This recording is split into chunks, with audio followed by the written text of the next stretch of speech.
Hey guys, welcome back to MuscleMentor.net. I'm Brad Hall and this is Justin Harris, and we're going to talk a little bit about progressive overload, so more on the training side of things. Justin, go ahead.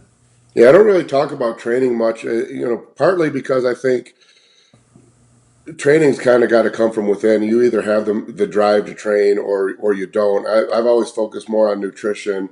That's kind of been my thing where I think there's more variables, I guess.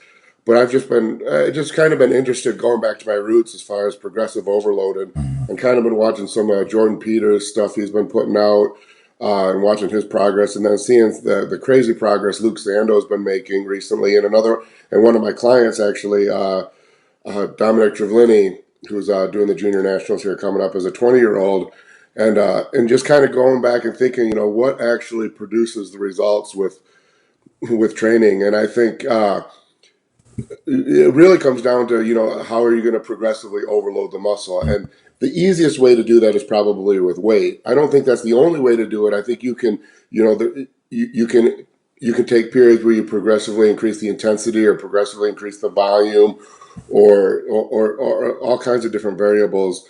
But the easiest thing to do is just to increase the weight. Now, I kind of want to talk about where I think people go wrong with that. And I think the biggest area people go wrong with is it's always much, much, much easier to increase the weight you use on a movement by changing your form than it is by actually getting stronger. And as an example, I would take, and I've fallen into this trap myself, on squats. If you're training squats for quads or maybe quads and glutes, that's a certain movement, and you reach a point where you can get stronger, but you can always add a few more pounds or always get another rep if you maybe put the bar a little lower on your shoulders, or you sit back a little farther, or maybe you spread your feet a little wider, or you wrap your knees a little tighter, or you put the weight belt a little tighter, or you pick the weights in the gym that feel a little bit lighter, or you find the bar that's really only a 44-pound bar, Right. and so it's easy to fall into the trap of progressively overloading and setting PRs every workout by doing things that allow you to lift heavier weight without actually working the muscle harder. And in many cases, working the muscle less. I know for me, on squats, when I was the strongest on squats, my legs were the weakest of a body part that they'd ever been.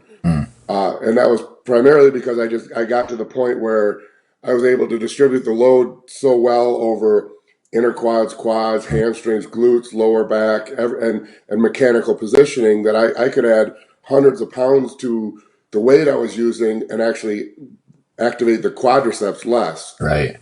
Yeah, well, I was just going to jump in there and say that, lots of times you can take someone who can squat a lot of weight and, all these types of things. But then if you bring it down to like, you isolate a movement like just for the glutes or just for the hamstrings or just for the quads, and all of a sudden that power goes away. Mm-hmm. It's like, well, there should be a huge carryover here, but because of, they've kind of learned to compensate through the form and things like that.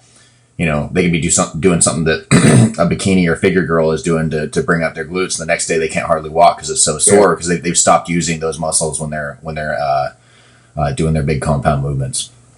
Yeah, so I think the way to progress with training is to progressively overload. But I just want to emphasize, make sure people realize that there's lots of ways to do that. And actually, Jay Cutler, I think, used to take a different approach to it, where he would purposely stay at the same weight but try to give himself a mechanical disadvantage, Right. or stay at the same weight but make sure you're activating the muscle harder. And there's certain movements where a deadlift is a deadlift. You either pull the weight or you don't. Maybe a T-bar row is the same way, but something certainly like a lat pull down, you can just about anybody after a year of training, if they really wanted to get ugly with the form, can pull a few reps with the entire stack of any lat pull down machine in the gym. And I think people really quickly get into that concept, which actually slows progress. And so, I guess to summarize it is that progressive overload, and I think if you watch Jordan Peters videos on Instagram, mostly he's doing it exactly right. He's